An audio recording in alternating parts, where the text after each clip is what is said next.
Patrick, we're widely regarded as the greatest Broncos podcast available, which is saying something because there's like 73,000 Mm. available. And so to rank at the top, Mhm, mhm. it's a huge honor. But people will ask us, why are you considered to be the best Broncos podcast? Mario Vitanzi and Patrick Chiodo. So I actually asked Cam Newton for his input on this, and this is what Cam had to say about us. Because you don't just have two stars, that's a planet. You got two planets. Well Not said. two stars, Well said. two planets. Mm. Planets Mhm. which are famously smaller and less bright than stars, and obviously less bright than Cam Newton. This is altitude adjustment.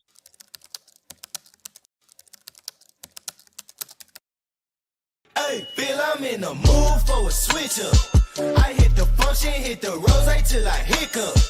I hit the stage and leave with money that's a stick up. All right, Patrick, let's get down to brass tacks. We're just going to jump right into this thing. Wow. Obviously, Broncos number one team in the AFC. If they win two of their remaining three games, regardless of which two they are, they secure the number one seed, which is huge considering they are the only undefeated team at home in the entire league. Mm. So if they maintain home field advantage throughout the playoffs, well, Pat, there's a really, really good chance that this team could end up in the Super Bowl, something that we told fans was not only plausible, but probable just 4 months ago. But I want to know, Pat, like we know about the Bo Nix and Cortland Sutton and Patrick Surtain and Nick Benito and Jonathan Cooper and all the big names. What I Mhm. want us to do, I want us to go back and forth a little bit and discuss briefly some unsung heroes on this team. And I'm going to start, and I think that you will agree with me, with Okay. not just the fullback, Patrick, but the fullest There we back go. that the Broncos have had since Howard Griffith, my Whoa, man, okay. Adam Jesus. Prentice. I said since Howard Griffith. So Mike I'm not- Burton just fucking died. Mike Burton just like Who? his last 2 years of impact have been non-factors. Boy, if you don't stop. Listen, okay, we are not gonna poop. This is not a poo-poo segment, okay? We are simply celebrating the stud incarnate that is Adam Prentice, and low Disrespectful. key, what a fantastic job he has done for And the terrific. Broncos this year. Because Yeah, here's the thing, he's Pat, been like great. every time that he touches the ball, which is rarely, aside from the goofy ass fourth down play call, which I didn't love, and there wasn't a lot he could do, but he makes things happen. Like a very, very serviceable receiver out of the backfield. We've seen him catch a few passes out in the flat, turn them upfield with shocking athleticism for a man his size. We saw an 18-yard run that should have been a touchdown if he just practiced his stiff arm a little bit, but the longest rush that he's had since high school. And of course, the run and pass blocking. I mean, when he pops, right? But I think one of the most important things about a fullback is you don't notice him unless you're looking to notice him. It's kind of like the offensive line, right? Like if you get a big block that springs the guy, then you're really going to focus on that offensive lineman. And it feels the same with fullback. I don't think that he's given up a pressure. He's been excellent picking up blitzes. He's been excellent in run blocking and the opportunities that he gets. Like, you want to talk about maximizing the amount of time that you're getting on the field, man. Butt slap to Adam Prentice, because he has been fantastic. And I'm glad that you brought up Burton, because Burton was a tried and true fullback. And even though he should have been a bigger part of the offense, something that I shouted from the mountaintops repeatedly on the show last year, they He brought scored in Adam touchdowns last basically- year. Scored touchdowns last year. Okay. Basically off the street, and Adam Prentice has not missed a beat. And Adam Prentice has been so good that Kodiak is fully erect. Thanks for that, Kodiak. Pat, let's kick it to you. Give me an unsung hero. Well, it's definitely not going to be Luke Wattenberg, like Paul Shatter said in the comments. No, yeah, I think I think JFM's a good one. I'm going to stay with This the one. offensive side, though. Honestly, like Alex Palczewski is someone I think deserves quite a bit of credit for stepping up in the wake of the Ben Powers injury and playing as well as he has. Is he playing at the same level as a Quinn Miners? No, obviously not. But dude, this guy's got some nasty to him. Yeah. He's keeping this offense afloat. And like sometimes when you have a key guy like Ben Powers go down, not that he was playing at a super high level to start the season, but when you have a key part, a key starter of your offensive line go down, it's tough to get a guy in there that can keep or like just maintain or even elevate the level of play. Well, and Pat Palcho was technically third on the depth chart. Yeah. So he's the guy stepping in for the injured guy, right? So the fact that he's been able to fill in where he has throughout this season, last season, I think that's a testament to the coaching staff, the development. Clearly, they saw something in this guy that they really really liked, and he's been tremendous. It's been awesome to watch.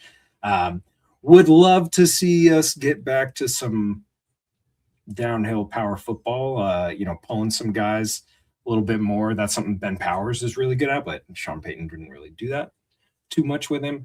So it is something that I would like to see potentially happen. But Palczewski kind of makes you think like, it's a cheap option. You could potentially move off of Ben Powers' contract next year, and like keep a good, talented developmental piece. I mean, how many times have we seen guys who are undrafted rookies go on to become starters down the road? Get a second contract with the team. I think it'd be really cool, and I want to see Palczewski keep growing and keep evolving with this offense and with this staff, hoping that they keep the majority of this offensive staff after this season. Will be kind of tough, but I think that he is a guy that deserves a lot of praise and a lot of credit right now. Yeah, and I wanted to leave this comment from Kodiak up because he brings up an excellent point. Like, I think a lot of people forgot McGlinchey went down last year. Yep, and Alcho filled in admirably. So the fact that he's not only been like really excelling at the left guard position, but that he is capable of excelling at the right tackle position. And you're right, like further down the road, do we see Palcho like as a true starter on this line? I see no reason why not. Every opportunity that he's gotten, Pat, and this is kind of like the theme of what we're talking about, right? Is like the guys that are maximizing the limited playing time that they're getting. And I think we started off the bat with two perfect guys, like guys who, a backup and a fullback who don't see the field a lot. Palcho was not supposed to see the field a lot, aside from, being a tackle eligible guy, and has filled in unbelievably. To the point where, I think you have a really difficult decision, or maybe not so difficult decision to make between he and Powers. But let me ask you this, Pat, before we move on to the next one. When Powers is healthy, and it feels like he might be able to play on Sunday, or at the very least maybe on the Thursday night game, do you insert him back into the lineup, or do you just kind of keep things rolling the way that they are? That's tough, man. Like, you want to maintain continuity with the offense, and the way that they've been playing as of late, it's just like you don't want to mess up the chemistry. You don't want to mess up the. So, I mean, is there I ran into a situation like this. I ran into a situation that Palcho does that Powers doesn't do, or like doesn't do as well. I would say Palcho's a little more. He can move a little bit better. Powers is a bit older than him, but Palcho's got some power to him. He can move a little bit. I would love to see more of him pulling to give like a real honest, a real honest tell. But I just think like Powers is the vet, and he's getting paid all this money, and so maybe there's a contract thing where like, hey, we got to get this guy's bonus. But I think that, and this comment right here from Fish Addict, Palcho coming in for run heavy plays, I think maybe that's what they go back to against the Jags. I don't know if you do it. Maybe against the Chiefs and the Chargers, you put Powers back in there to get him those reps and get him going. I wouldn't be surprised if Powers plays the entire, even if we clinch and everything, I wouldn't be surprised if he plays the entire Chiefs game or Chiefs Chargers game, just so that he can have those reps going into the playoffs. But man, right now for me, like it would be tough. It would be tough for me to say, hey, Palcho, thanks so much for your help, bud. But we're going to put this guy back in the starting lineup. So just hang tight. And just tell him that his time will come again. Yeah. Yeah. And I ran into a situation like that this year where, you got a guy who's hurt. Guy who replaced him was just absolutely balling out. And it came down to, hey, like, guy's a senior. We gotta leave him in because right now the offense is working a lot better with this guy in than you. And that's just the way that the cookie crumbles. So just hang tight and wait for your spot. We'll use you when we need you. But it is a tough situation, especially with the way that they've been playing.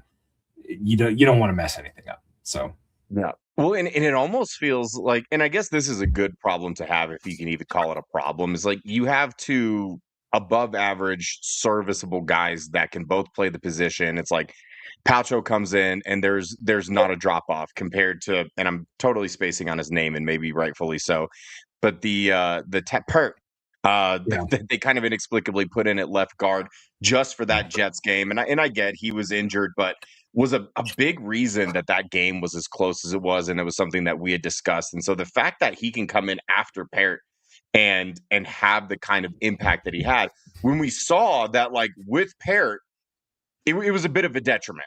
And that is the absolute last thing that you want when it comes to like depth offensive linemen. Like if any one of your guys goes down, is a guy going to come in and be as good or better? Almost never. But the fact that we haven't seen any sort of drop-off compared to the drop-off that we saw with Parrott, I think speaks volumes about what Palcho's been able to do. Yeah. I'm going to shift over to the side of the football that is very near and dear to your heart, and that is special teams. And I'm going to talk about, we love JL Skinner, and shout out JL Skinner, and he's fantastic.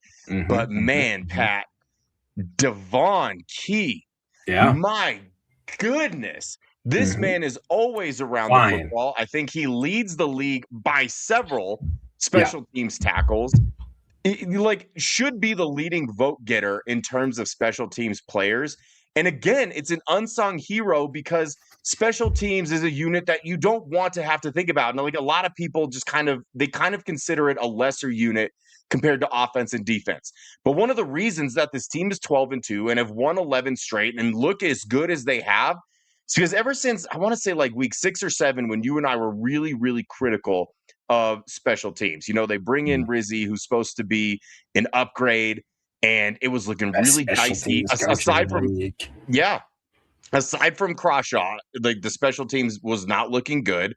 And man, I don't know what happened, but they have flipped a switch, and this has looked like one of the best special teams units in the entire league. And it's just, it's so nice because now you're dealing with a complete football team.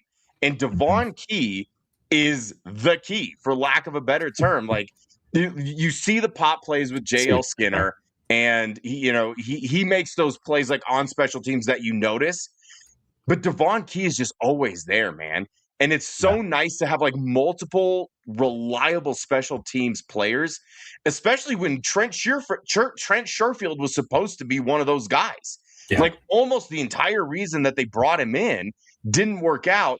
And man, thankfully, Devon Key and JL Skinner have been as good as advertised, because the special teams unit, in large part thanks to them, has been fantastic. Yeah. I think, JL Skinner is always going to be my my special teams guy. Like that dude is so damn fun to watch. Somebody said he's the team's K-Web from the 2015 unit. David Bruton. That guy was everywhere. Man, Devon Key's been playing lights out. But I mean, this unit as a whole, like, you know, before the season when we were talking about them needing to figure a lot of things out, especially like gunners and you know, their lanes and everything. I think they put together a really solid group of guys. You know, missing Kareem Reed right now, but Turner's been a great replacement in his spot. So Turner's been a great find. Yeah, Turner's been awesome on special teams. But I will say, I mean, Jeremy Crawshaw would be my unsung hero, but everybody knows now because now he's a sung hero. I'm pretty sure he's leading the league one of the Pro Bowl voting for punters. One of the best punters in the league as a rookie. Remember when people wanted to cut him? Yeah, I'll never get over that. I'll never get over that. You know what's funny, Pat? Like he had been having this great year, and then randomly had that absolute turd of a game against the Raiders. And then all the haters came out of the rafters like, "See, I told you he wasn't any good." And then I think he put like 5 punts inside the 20 the next week. Yeah, I mean, look, the Raiders game, wind's blowing 40 miles an hour. You try to go kicking that shit, like, please. I will say though, one unsung hero on the special team side, and maybe he's a defensive guy for you, but for me, Dondre Tillman has been an awesome guy on kickoff and kick return in terms of blocking. In terms, you mean the guy leading the team in interceptions, Patrick? Yeah, the interceptions leader for the Denver Broncos, Dondre Tillman. Yeah, his impact on special teams has been awesome. They have turned into one of the better teams in the league when it comes to kick return yards and starting field position, and a lot of that is due to him. Like you mentioned something about like, oh well, this team put a defensive lineman out on I think it was Seattle kickoff, and they blew up the blocking. Well, that's what Dondre Tillman's been doing. You know, I'm actually like a pretty big fan of the new kickoff format. I like to see them. I like to see the kick returns as kind of like a run play almost. So like most of the time you can just block it like duo and you're gonna find a crease somewhere. But the filibuster to that is putting big guys out there on the field. So then that turns into, okay, well, you just ruined our gap integrity. And Dondre Tillman's been doing a great job of doing that. And he's opened up lanes for guys like Devon Key and JL Skinner to come in and make key tackles. So kudos to him. I think he's been doing a really good job. Touchbacks going back to the 35 is blasphemous. Well, kick the ball in the landing zone. They desperately want to see returns. Kick the ball in the landing zone. God forbid they scoot the kicker back 5 or 10 yards. I know that one's. We're just going to keep letting the offense get closer and closer when you kick it out of the end zone. The one thing I miss about the old kickoff is like at the beginning of the game when everybody's lined up and you know they all start running with the kicker, and then you get that beautiful shot down the line, the kicker booming the ball, and everybody gets going. Now you got guys just standing there waiting like this. Yeah, we're going. But I think it allows, and I know we're kind of getting off the rails here, but I think it allows for more creativity on the special team side. Because, like I said, you can treat it like a run play. So you know, don't be surprised if we see like, you know, fucking like all of a sudden it's kickoff power and you got a guy looping around and you know they start going left and then all of a sudden they're going right and you got someone kicking out. Like it'd be beautiful. But yeah, Dondre Tillman to me, unsung hero of the special teams unit. He's been an absolute boss this year all over the place. Yeah, and like I said, inexplicably leads the team in interceptions, which is crazy on a team with Patrick Surtain, who just got his first interception. That really turned that game around. Riley Moss, who just got his first interception. Brandon Jones, who has one, Hufanga, who somehow doesn't have one. But no, it's the number 3 or number 4 rotational edge rusher and USFL legend Dondre Tillman, who also, by the way, had a sack in a key part of the game on Sunday. And you know what, Mario? We called that one. That's a big win for us. That is a massive win for us because we were saying we were on that after he got picked up. We were like, oh shit, this guy's gonna be a stud. And it was just kind of like one of those like whatever USFL guy. Like you thought he was a camp body. Yeah, and he was supposed to be. He was supposed to be, and he came out and he was so good. They had to put him on the team. Yeah. Paul Shatter wants to know if the Broncos break the sack record. Here's what I'll say. So I think this game against the Jaguars is going to be tough. They have a good offensive line. Trevor Lawrence is fantastic. Yeah, I know that he's gotten a lot of crap. It seems like he's finally in a good system. His receivers are finally catching the ball for him. I've been a Trevor Lawrence fan from the beginning, and I know, again, he gets a lot of crap, and people were even throwing the bust word around. But if you ever just watch the all 22 of Trevor Lawrence, he's unbelievable. Really, he is. And it's just like his receivers let him down time and time again. He's had so many different coaches, so many different play callers, different weapons. And now that they're finally kind of gelling, you're starting to see, and we're going to see it firsthand on Sunday, really how good Trevor Lawrence really is. And so I'm not sure how far off they are on the sack record if someone in the comments wants to look that up. But I don't think that they're going to get too many. And I think you're right, Pat, like 1 or 2. 3 sounds like a lot. Like if they can get 3 or more, then I think that they're kind of playing above their station in terms of what we've seen from the Jaguars offense. But I think if they are going to break the record, it's going to come against 17 more. Kansas City Chiefs. 17 more. Yeah, that's all. So you need 3 games. 6 a game. I don't think you're not getting 6 against the Jaguars. Maybe 2 against the Chiefs. And because you got Gardner Minshew back there, their offensive line is broken down. I know Simmons is out for the year. I think their right tackle is out for the year. The dude that always jumps off sides. They have like 4. And then I think the Chargers game will be interesting because they've had injuries on their line, but Herbert does not get sacked a lot. So no, I don't see them breaking the record. I think that they will come close. And I think they'll lead the league certainly in sacks again, which is more than enough, like more than you can ask for. But they've been good enough. And the thing is, like the sack statistic is a little bit loaded too, right? In terms of pressure, the pressure statistic doesn't get enough attention. So that's a statistic that we see Zach Allen consistently leading the league in. And they're not as important as sacks, but damn, like if you are consistently pressuring the quarterback, and I think I saw a graphic, Pat, that said Jordan Love was pressured on something like 55% of his dropbacks on Sunday. And in the second half, when the Broncos defense finally started to gel and they really started to get after him, because their pressure rate in the first half was not good. Then the second half, it was off the charts. And that was when Jordan Love started to kind of fall apart at the seams. And they only had 3 sacks. It was the pressure. It was constant pressure that was getting to Jordan Love. And so I'm almost not as worried about sacks. Like as long as this team can generate pressure, because now, Pat, correct me if I'm wrong, the offenses that are going against this Broncos team who are running almost exclusively man, like more man coverage than any other team in the league, they're wanting to get the ball out quick because they know that pass rush is coming. They know that VJ is sending stunts, sending blitzes. You never know who's coming and when. And that's just kind of become the MO. It's like you got to attack them short, quick hitters. And the only time that we really see teams throwing deep is if they're trying to draw pass interference on Riley Moss. Yeah. Well, which is a good strategy, apparently. Should be noted that, and we'll talk about that. It should be noted not to say that it's justified.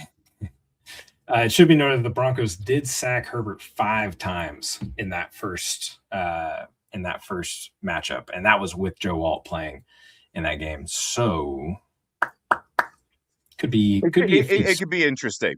if they have one of these insane sack games against Kansas City, which I like, that's kind of the vibe that I'm getting. 10 sacks. They are Gardner Minshew on Christmas. Here's your Christmas present. Pat, Sack in the face. this team is so demoralized and so out of their element now. In his post-game press conference, Chris Jones didn't even know that they were eliminated from the playoffs. He got out there talking like, yeah, well, we just got to lock in. Like there's still a chance. And he's like, oh, wait, are we eliminated? Oh, we're eliminated. Oh, okay. And it's just like Mahomes is down. That team they're cooked. So if you are going to make up sacks in that category, then I think it's going to have to be that game. 100%. Their offensive line is a mess. I love Gardner Minshew to death, and I would have loved him to be the backup quarterback here just based on vibes alone. But that needs to be a really messy game, and I think that's the game that could kind of like keep them in the running for setting the sack record. And I think they're just going to have to find a couple that maybe they otherwise wouldn't get on Sunday, because I don't see Trevor Lawrence getting sacked a lot. Let me ask you this before we get to the unsung hero of the defense. Let's say the Broncos do beat the Jaguars.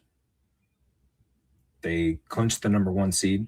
Do you sit the starters for the last 2 games, given the situation in Kansas City and,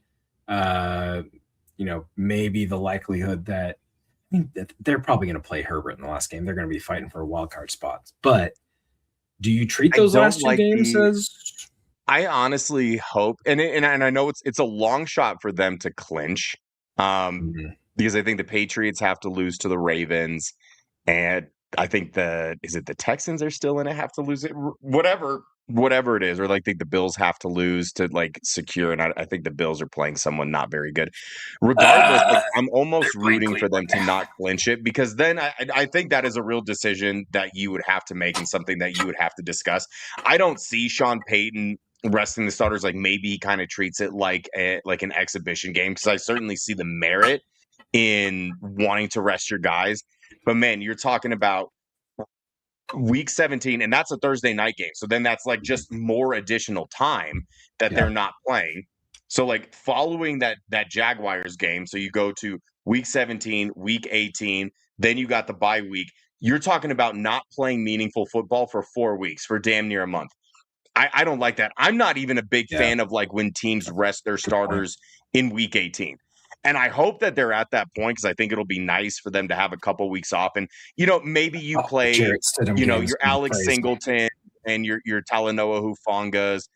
Cortland Sutton gets some run. I think that's a game that Bo Nix sits in week 18 if they have clinched the number 1 seed.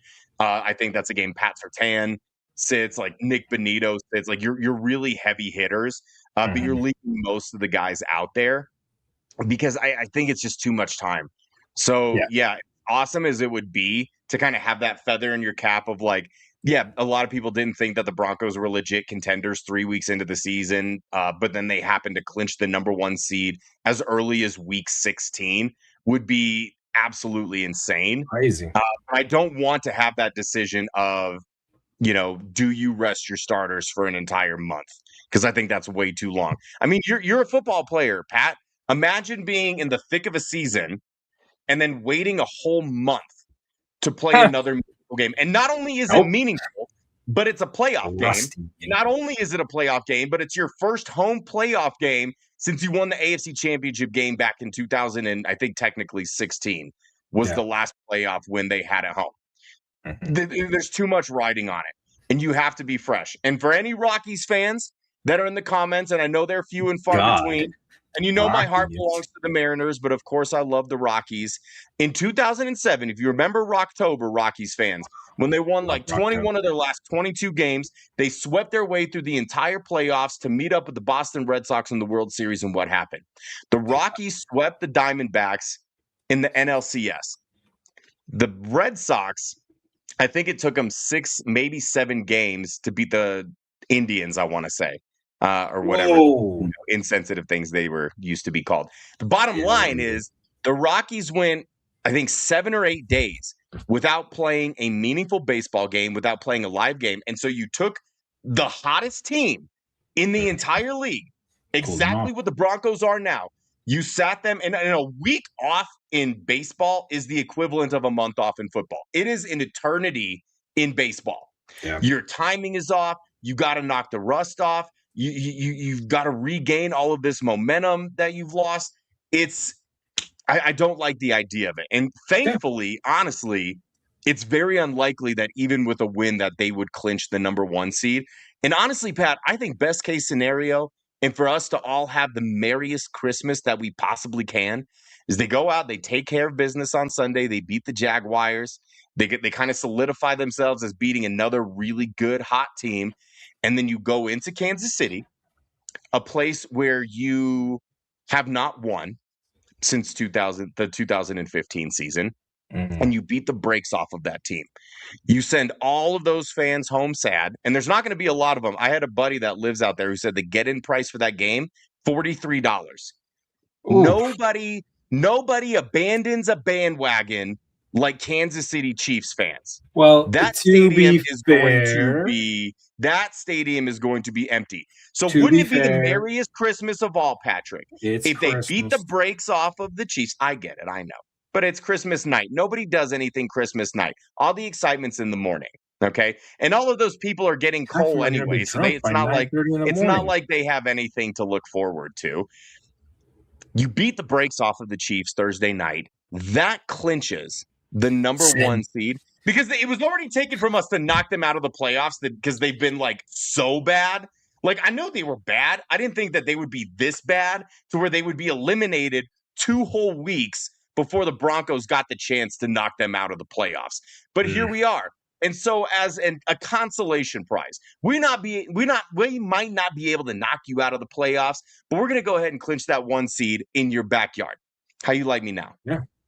Send Travis Kelce back to Miss Swift with a nice ass whooping for Christmas. I like it. How excited do you think Taylor Swift is that instead of having to fly her private jet to bumfuck Missouri and go to that horrible stadium with those horrible people and watch that team live and in person, when now she can sit at home in front of her big screen TV and her nice couch, little warm fuzzy fire or cozy fire going on, fuzzy blanket. She's got her cats there, and she gets to watch Bo Chapman Knicks from her TV in high def playing in the playoffs.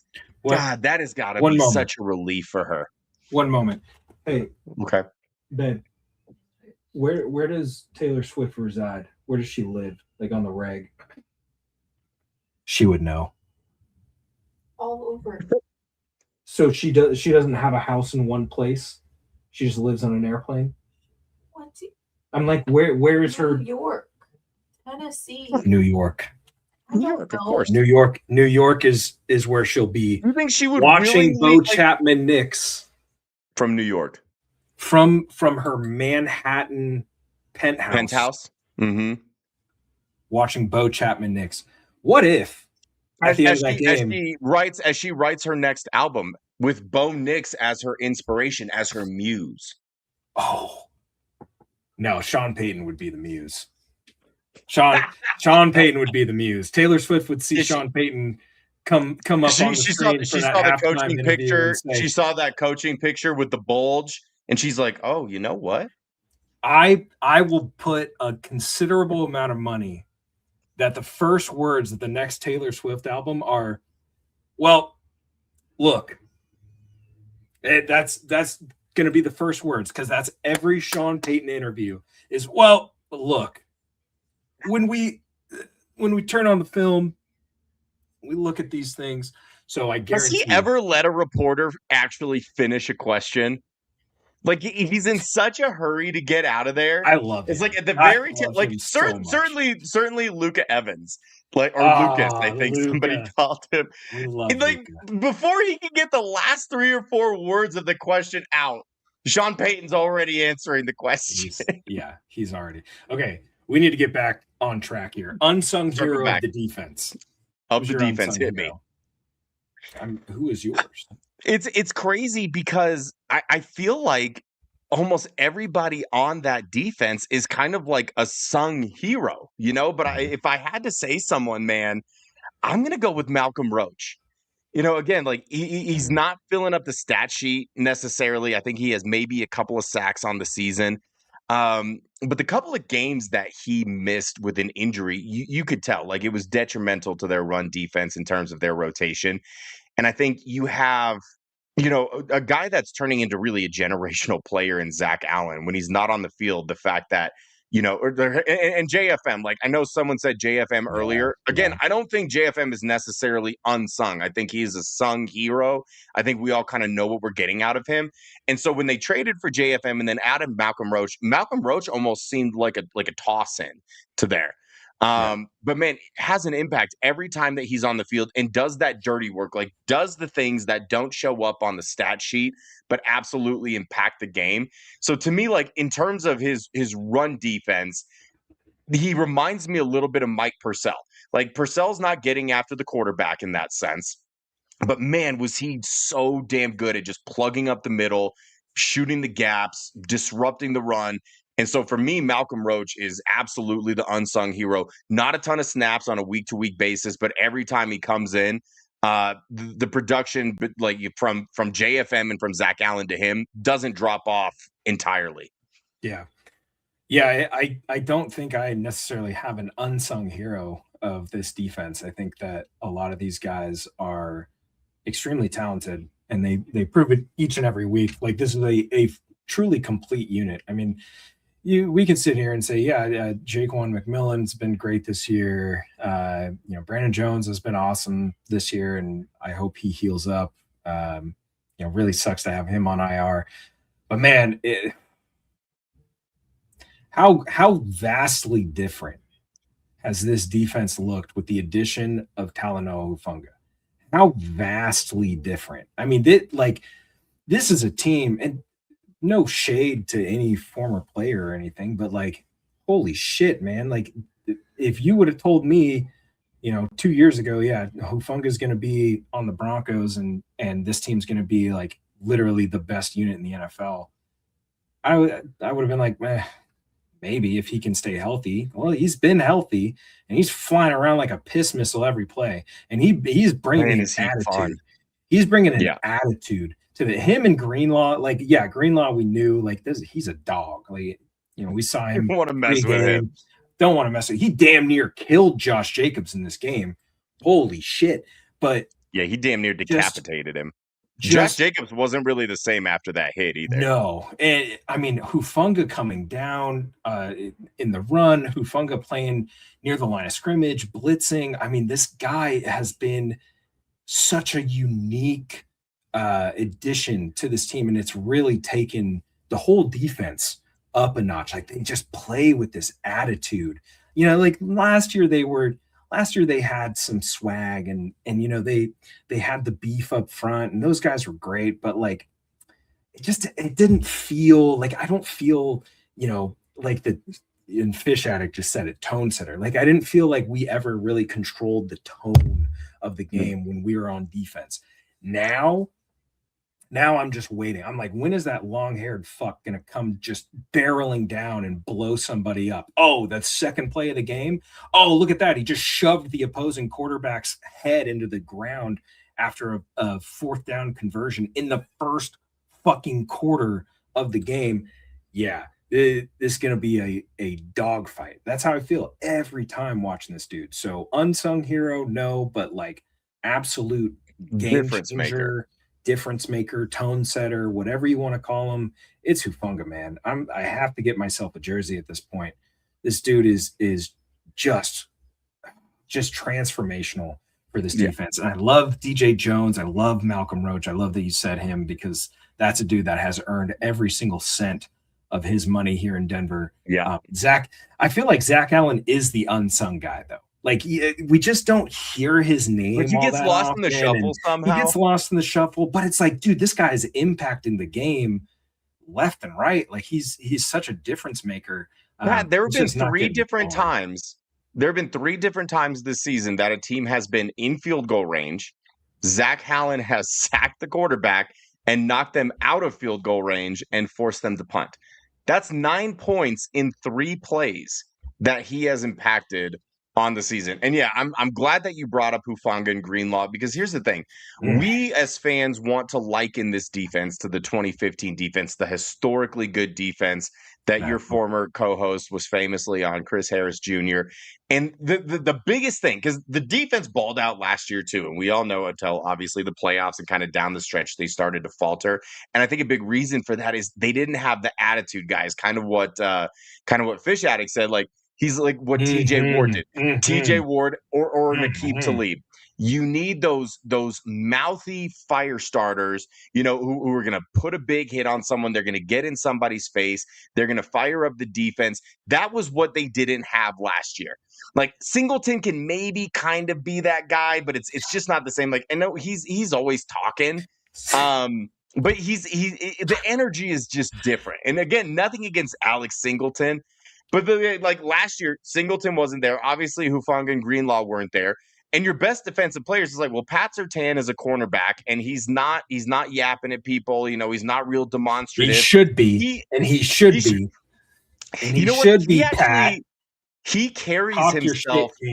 He carries himself like Demaryius Thomas. You remember when DT was around, and fans would get mad that he wasn't more excitable and wouldn't get fired up. And Pat is kind of the same way. It's like he lets his play do the talking. He'll do this or hit one of these, and that's kind of it. And then you had guys like Benito's not like that real verbal, emotional leader. Jonathan Cooper kind of is, but he's more of just he flips a switch and he's just a lunatic on the field. And I think he kind of scares people even on his own team. And so those have been the biggest difference makers. And I remember seeing, in preseason, Pat, when people are overly critical and they go out because they needed a safety, they needed an inside linebacker. And I thought the two guys that they got were great if they were able to stay healthy. And somebody had called Greenlaw 5 or 6 games into the season when he hadn't played yet. They were calling him the worst free agent signing since that alopecia right tackle that we signed, who played 6 snaps and boat raced us for $30 million or whatever it is. That's who it was. They said that he was the worst free agent signing since Juwan James. How do you feel about that now? Because that's exactly what it is. Finally, that was the missing part of this defense, Pat, was the attitude. Both of those guys, and of course, they're both from San Francisco, fantastic defense for so long. They brought almost 100% of the attitude that the San Francisco 49ers defense had. They plugged it right into the Broncos defense, and that has been the biggest factor. So it's you as an offense, as an opposing offense, especially where they're at now, you feel like you never have the game won until there's all zeros on the clock. And you feel like when push comes to shove, that defense is going to thump you when they need to. And I think a lot of that begins and ends with the attitude that Hufanga and Greenlaw bring. Yeah, I think so too. I mean, we've seen the fire from Greenlaw multiple times this season. Him getting suspended for tripping with the refs. Because anyone can get mixed up in the. He got mixed up in the shuffle. Against the Packers, he laid that fucking wood. My goodness, that's a dude. Man, I'm not gonna say he is a 1-to-1, but the mentality and the physicality that Greenlaw brings reminds me a lot of Al Wilson and during his time in Denver, just a fucking powerhouse who he's gonna thump you. He's gonna let you know he's there for 4 quarters of the game. Pause. You're gonna feel him. But it's just the attitude, and other guys see that, and then it's infectious, right? I had the pleasure of talking with Tatum Bell about Al Wilson actually, and he was like, "Yeah, that dude won't say anything to you. Between the whistles, he's not going to say a word. He's just you are just going to feel every single pound, and then he's just going to chirp. He's going to say little things to get in your head and make you not want to come back his way. I feel like that's what we have in Greenlaws. We have that attitude. We've got that nasty back. I was laughing earlier because you were talking about Singleton, and we have a new nickname for Singleton in the fantasy group chat, but I don't think that I can say it on air. But if you're brave enough out there and you want to get a number 49 single nut jersey, you absolutely should, because that is such a banger of a jersey. Preferably the blue one, the classic blue one. That would be ideal. And you know what? He would probably love You're it. a menace. So, yeah. All right, we gave flowers to the guys who otherwise maybe don't get flowers, but inevitably, Pat, we have to talk about the straw that you're best. The straw that stirs the drink. And I've been waiting to drop this video because I feel like we haven't done it a lot. But man, how about MVP candidate Bo Chapman Knicks? But it's been the Crosby Knicks, Wilson Knicks matchups today.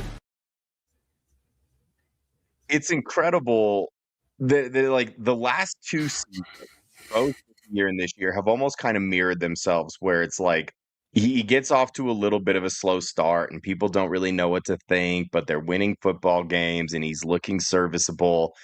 And then it's just like after a late in the season Thursday night game, switch flips and Bo Nix just goes to this place where he is unconscious. And we've seen less than 2 seasons of games worth of Bo Nix. And I think far and away, Pat, this game that he just played on Sunday, like if you weren't already a Bo leader, I don't know what else that man could do to convince you that he is the guy. Like Benjamin Solak had himself a no good, very bad day because of that hit piece on Bo Nix, and a couple weeks later, Bo Nix turns around and drops that performance on that defense in that situation. You want to talk about making a guy look stupid? My God, Bo Nix was completely firing on all cylinders. And the difference in the game is that Jordan Love statistically had his best half of his career in the first half against the Broncos. Yeah. And it was really kind of overshadowing how good Bo was because the defense took a little bit to get going, even early in the second half when they were down by 2 possessions. Bo never flinched. He did not make a bad mistake. He had a couple of passes that maybe should have been picked, but you know what that goes down in the stat line as? Incomplete pass. It goes down as nothing. So I don't want to hear people saying, "Oh, well, picks were dropped." Yeah, well, but that counts for nothing. Okay. Yeah, well, talk to your defense about that. But there was nothing that Bo couldn't do on Sunday. And I don't know what it's going to take to get him to get to that place on a week-to-week basis. But, man, the Packers are a really good team. They can pressure. Obviously Parsons went down, and that was a huge blow to their defense. But not until later. He wasn't making that big of an without impact. Parsons, it's a really damn good defense. Like Xavier McKinney, for my money, is probably the best safety in the league, if not top 3. I mean, Xavier McKinney alone probably saved their defense 14 points. And it would have been a historic day for Bo if it wasn't for a couple of plays that McKinney made. But if Bo can channel that, Pat, and figure out a way to just play that way for the rest of the season and through the playoffs, no one's beating this team. With this defense and this special teams unit, if Bo is on that level where he is just hitting all of his throws, he's in rhythm, he's not overwhelmed, he's making good decisions, he's decisive, nobody can beat this team in a 60-minute football game. So can we see that sustained level of play out of Bo, or do you think he was maybe playing a little above his head? No, I think we've been seeing it for the last couple games. I'll be completely honest. I think we've been seeing it. The last game against the Raiders, I mean, my goodness, that was one of the cleanest games of football I've seen from a quarterback in a long time. You didn't think it was disgusting, as The Athletic would lead you to believe? No, because I watched the game. You actually watched it. I saw a guy who was very patient, who knew what he was who knew what he was getting from the defense, took the play calls, executed the offense to perfection. They held on to the ball for 2/3 of the game. Insane. I would not call that disgusting in the least. And this game, we saw the same guy. We saw a guy who was very calm. When he escaped the pocket, he still seemed like he was calm. And that's dangerous. That's dangerous when you have a guy who just does not like. There's nothing you can do to stop him. I mean, the stuff that he was doing, like the stuff that he was doing off progression, and the stuff that he was doing when he was flush out of the pocket, being able to create on the whim, and he finally got the help from his supporting cast that he needed. We saw him kind of do this in the Houston game. He was running quite a bit, and he was trying to create while he was on the run. And then those passes were either inaccurate, or they were dropped, or they went through the hands of the receiver. And we didn't see that this game. We saw his supporting cast really step up in a big way. And the run game is coming into its own, which is fantastic. They talked about the personnel change, not doing as many personnel changes within a series, which is great. It helps him with his rhythm. It helps him with his play calling. It gives him more time to diagnose a defense. And I think a big reason why sometimes we saw him struggle early in his career and then earlier this year was because, he's having to get the play out. They're having to switch guys out. They're not giving him enough time to actually read and react to what the defense is giving him. And so now and we did see that on Sunday, Pat, where he had to call an early timeout, which you hate to see. And he was visibly frustrated with Sean Payton. Yeah, because but they cleaned it up after that. Yes, and I think Sean is transforming in his own right as a play caller. Hearing some of the things about like shortening up, abbreviating your play calling. I think that helps tremendously because you're actually able, like, Bo goes into the huddle with like 2-3 plays every time. And that is, he's got to rattle those off. But like before they break the huddle, he's got to rattle all that off. And that's a lot to think about. And then you only have 14 seconds to diagnose and get your motions and your shifts and all that stuff in. That's a lot, man. So let's make it easier on him. And I think they have. Well, and that's why it takes time, right? Like that's why it takes time to see quarterbacks develop. It's like Sean Payton is a little bit more shot out, but that's going to be most offensive play callers. That's going to be most rookie quarterbacks. Like I'm sure Caleb Williams, in the growing pains that he's had this year with Ben Johnson, like I'm sure Ben Johnson is the same way. Like he's a brilliant play caller, but I'm sure he's really demanding. And we saw Caleb Williams struggled a little bit, but now that he's starting to get his feet under him, Caleb Williams is starting to look like the guy that we thought he was coming out of USC/Oklahoma. And it just what takes coaching time. tree is Ben Johnson from? Do we know? Anybody? Payton tree. Extension of Parcells tree, but Payton tree. That's the reality. These guys know how to work with quarterbacks. They know exactly what they want. They know exactly how they want to design their offenses, and we're seeing it right now, man. Bo is he was always a freak. Like he was always an athletic freak. He had the arm talent the whole time.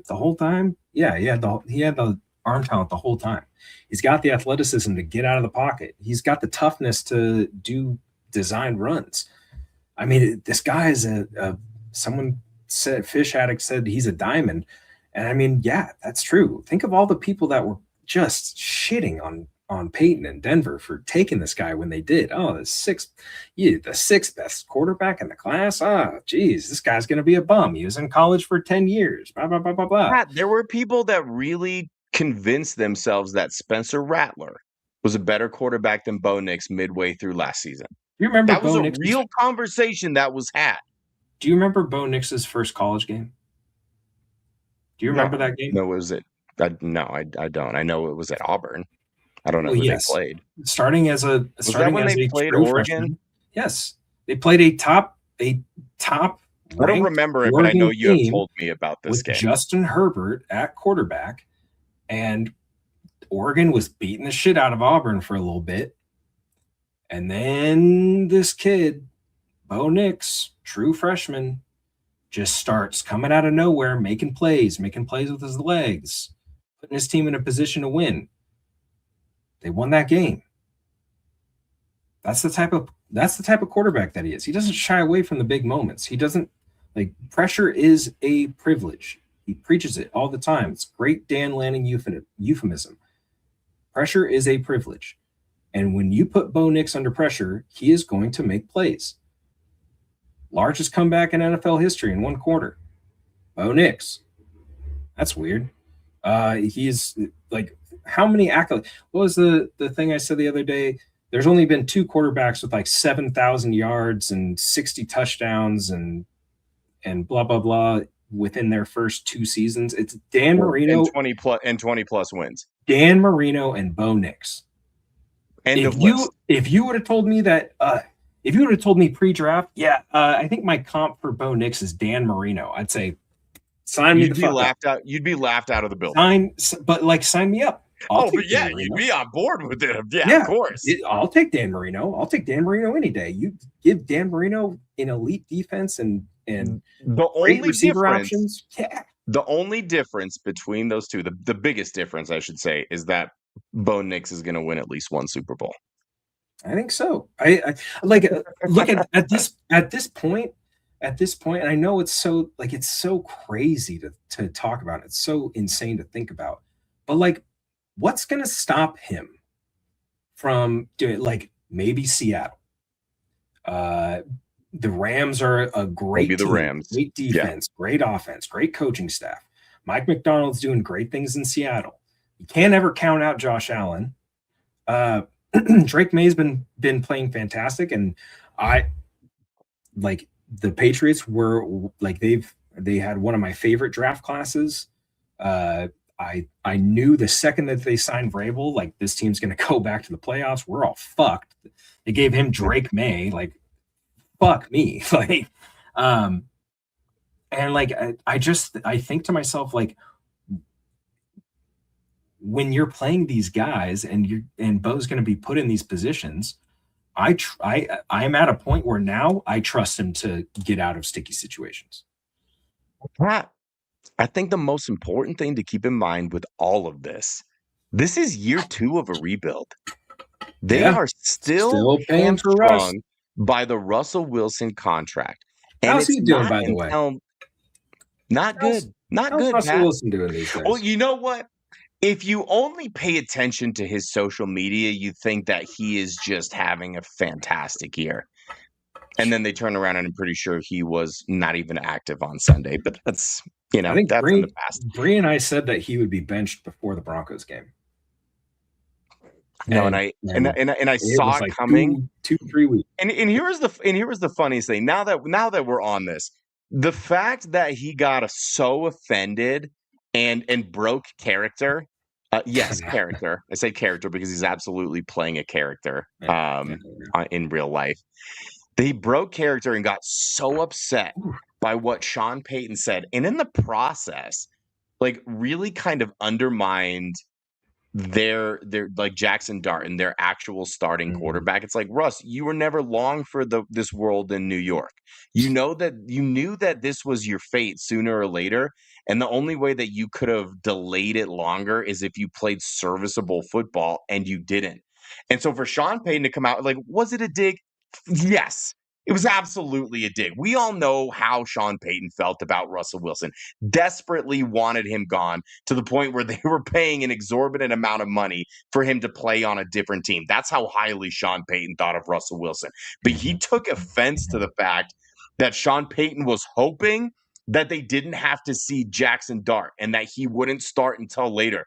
Well, if you watched that game and you saw like why the Giants should have won that game, it was because of Jackson freaking Dart. Yeah. I was unbelievably impressed. You're talking about a rookie quarterback going up against, at the time, the best defense in the league, and a Vance Joseph-led defense. And Jackson Dart, for much of that game, shredded that defense, Pat. You Mhm. think that Russell He's Wilson doing a would have great been job. anywhere in the same stratosphere as that? And you're going to take offense, Russell Wilson? Just go away, bro. Like you're done. And you've It's insane. distracted me, and now I'm on the Russell Wilson hate train because it's so Get off. frustrating that he still involves himself. Get off. Get off. You're Get right. off. And then speaking of getting off, you know what else is getting off? The rest of his contract next Oh. year. So the scariest thing about this team, Patrick, not just that they're 12-2, not just that they've won 11 straight games, not just Mhm, the fact mhm, that Bo mhm. Nix is starting to play like legitimately an MVP caliber quarterback, not just the fact that their defense is one of the best units in the league, not just the fact that their special teams unit is one of the best units in the league, but oh, by the way, they will have a full salary cap to work with next offseason. And oh, by the way, they have the richest owners in the NFL. Our That's owners that's have fuck you monopoly money. money to them. Our So owners have fuck you money. if you think this team is good and they are, oh my God, can you imagine next year when they have no more Russell Wilson contract on the books? That's what can really get you hyped up and excited Bricked up, some would because say. this team is just going to keep trending right up like this in this upward direction, and really nothing can stop them as Mhm. long as they continue the trend and keep doing what they're doing. So, Yeah. Pat, I'll ask you this as we get out of here. Any final thoughts of what this team needs to do or anything that they need to solidify in order to convince people that they are for real? In order to convince people that they should be the top Super Bowl contender? Is there anything left to prove for this team at this moment? More dominant run game, I would say. More dominant run game. I mean, look, Harvey had 19 carries in this last game, was at about like 3 point something yards per game or yards per carry. I just think like they need a truly dominant run game, and I think the screen game can stand to be improved a little bit. But I think that's the one thing that I'm like, man, if only we had this back. If only we had J.K. Dobbins still. Like this team would probably. I mean, at this point, if with Bo playing like this, I mean, geez, you add a strong run game into that. Yeah. But Harvey's doing a good job. I hope he can play this week. They're going to need him, but yeah, He's I think okay. He's just a little that's the bit one. banged up, but he's good. Yeah, and also let's create some more turnovers on the defensive side. We finally got a couple. We let's finally had a multi-interception game. let's create some more. I think you got to have at least 2 per game going out. I think that's going to be the big thing. I have my own qualms about our pass rush right now. You know, that's a coaching thing, but I think they're playing great football right now offensively. They're playing fantastic football. Sean Payton is dialed in as a play caller. This is his favorite time of year, man, is this playoff run. So let's keep this energy going. And yeah, I just saw a funny Luke Wattenberg clip, which is why I kind of snickered. But I don't think they really need to. I don't think they really care to prove anyone wrong. They're playing week to week. They have goals set in stone. The haters will slowly come believers. The only thing that I have to say to that, I don't want the haters to come believers. Stay your ass over there on your side. Yeah. We don't want you. We don't need you. And you're right. They don't care to prove anybody wrong because they've internalized everything. And they realize that if they win, they will prove people wrong. Do you think that Yeah. they respect the opinion of all of these people that still don't want to give them their flowers? It doesn't matter. It only I think matters it's to just people like me and Pat and all of you watching. yeah. That's I who think it's for them important to. in the locker room, I mean, right now it's just you got to have the most important thing is the next thing, right? The most important game is the next game. And you just got to take it 1 week at a time. You can't look too far ahead. And you just have to keep playing football the way that you're playing football. You played a really good team, and you beat them. Really good team. One You of the beat 'em. one of the Probably better should teams in the have- NFC. Probably should have been like a 40-plus point game for them if RJ Harvey doesn't fumble on that first drive. So, like, all these teams that people are saying from the NFC, like, I fully respect the Rams and I fully respect the Seahawks. I think both those teams are doing really, really good things. But like, oh, Green Bay is this big problem. Green Bay is this. I don't know if Broncos can beat them. Well, they did. Oh, Dallas. Dallas has George Pickens and CeeDee Lamb. Oh, and dumped them.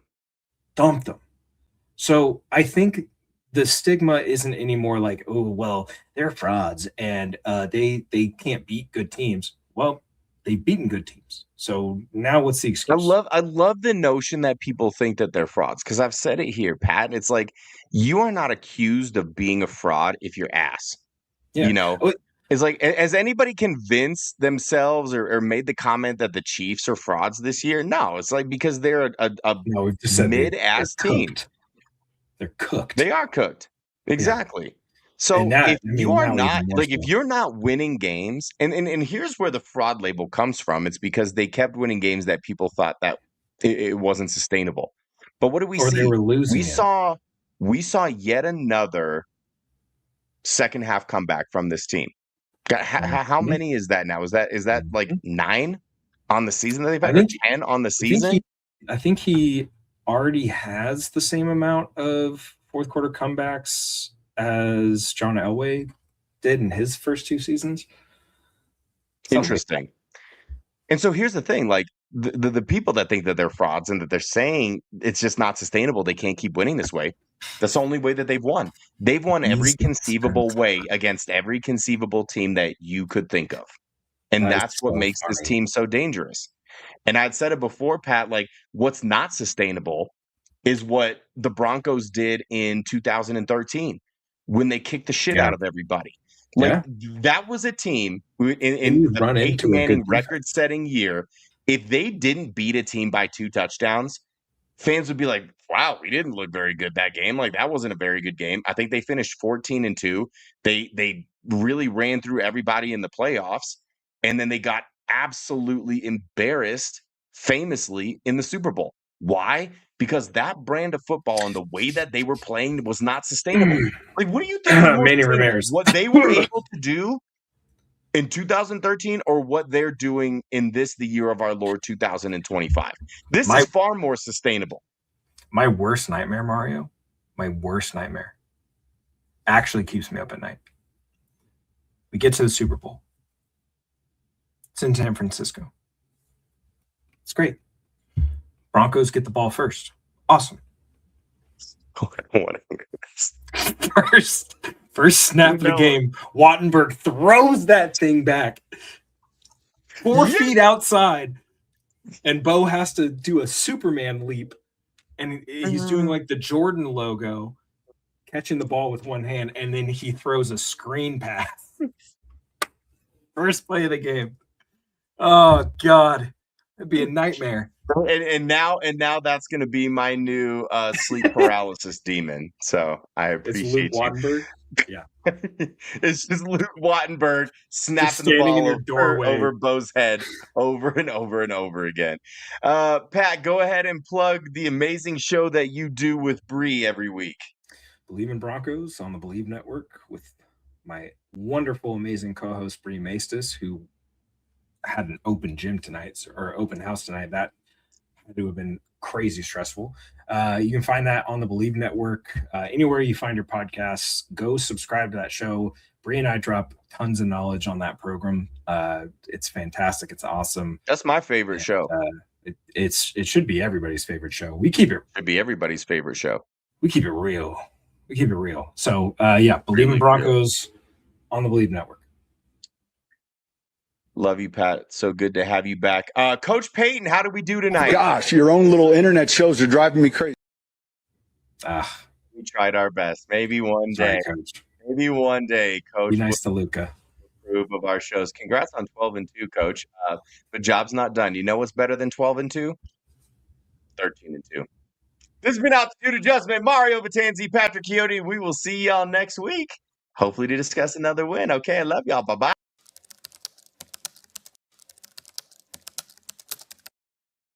Hey, feel I'm in the mood for a switch up. I hit the function, hit the rose till I hiccup. I hit the stage and leave with money that's a stick up.